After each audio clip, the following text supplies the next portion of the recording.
Sheldon, getting an opportunity to go ahead with 12 players, at least on your playing roster, that were there a year ago, are those tangibles that you can grab on and build on? Obviously, it's going to be a tough North Division final. Yeah, we think so. It's something we talked about, last round as well. Just in that, even though we were going in as an underdog, but some of that experience that we could lean on, and in terms of dealing with adversity and the emotions of playoffs, could be a factor. So it's a positive thing for sure, and it's something we're going to have to continue to harness. And at the same time, we've got a hungry group of guys that maybe weren't a part of last year's team, or maybe some guys didn't have as big a role as they would have liked. So you got a little bit of that as well at play. You've got a teenager still on your blue line as a 19-year-old in Rasmus. You've got to develop, you've got to win. How has he been a nice, perfect combination for you, given what he's been able to do in development and, of course, help you achieve the other side as well? Yeah, he's been excellent watching his growth through the season, and watching his confidence has never really been an issue, but just watching the confidence grow, and then just in terms of the responsibility that we've had to put on his shoulders throughout the season, and he's handled it extremely well. And not just he, but he and Liljegren together have been two real constants for us here down the stretch to secure a playoff spot and then do such a great job in the first round of the playoffs. So it's really been nice to have those guys be an important part of it. Rasmus, how has that growing confidence helped him on the ice? Where have you seen him improve?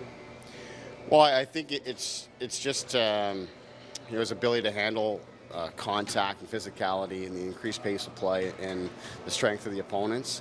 Just in terms of how he uses his body and the intelligence that he brings to it, that's been able to kind of fill some of the gaps that might be there in terms of his strength and things that may be lacking as a young player. So we really see his intelligence and shine through. And then once he knows that he can just play and be comfortable, he's been able to play in all situations against any opponent. So it's been a nice comfort for us, not only for our team this season, but in terms of knowing where his development's at. Where has Timothy grown the most this season? His consistency, defensively especially, he's taken great strides there. Last season was a young player that we, throughout the playoffs, we had to insulate him and protect him and things like that. But if I just look at the last round against Rochester, just in that small sample, playing against great competition every shift out and such a deep team, and playing in the top pair and killing penalties and all the different details defensively, he's been very strong in that area. And it hasn't been just the playoffs. He's been doing that really since he's come back from his injury this season. He's really shown great strides there, and it's been a real nice sign. How well positioned do you think he is to challenge for an NHL job next training camp? Well, I think, like anytime I get those questions about players, I generally would say, I don't make those decisions. The players themselves, in terms of how they continue to develop, the summer they have, the training camp they have, and then just whatever the situation might be, the circumstances might dictate, how quickly things may move along for them. But what I will say is, he's better suited now than where he was earlier this season. That's what you're looking for, is the development and progress, and we've been really happy with what we see from him in that area.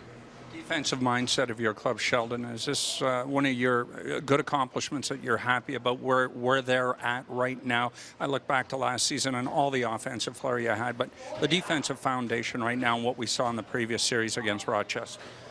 Well, we think we've come a long way in that area for sure, in terms of where we were at the beginning of the season. That said, it's a daily thing that needs to continue to be tightened up, and we need reminders, and we need to practice it and emphasize it. We look at the early going of the Rochester series, and we still gave up a lot of chances and had to rely upon our goaltending with Kaskasuo to win us games and get us through tough times.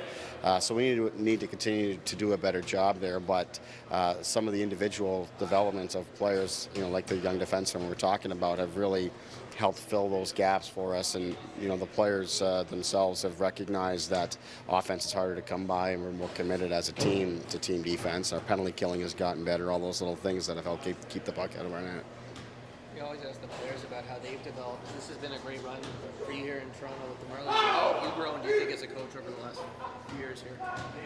I certainly think I've grown a lot, learned a lot, and continue to do so. We're just talking with our staff earlier just about how great it is to be able to coach into May here again. The calendar's turned, and every time you get to extend your season, you get another chance to grow and learn. And we'll go against a new opponent today that's going to teach us different things here in Game 1 about ourselves and about our preparations and things that we might look to adjust going forward. So every new experience is a good and a positive one. And I've been very fortunate with this organization to have a lot of great opportunities to grow and continue to do so.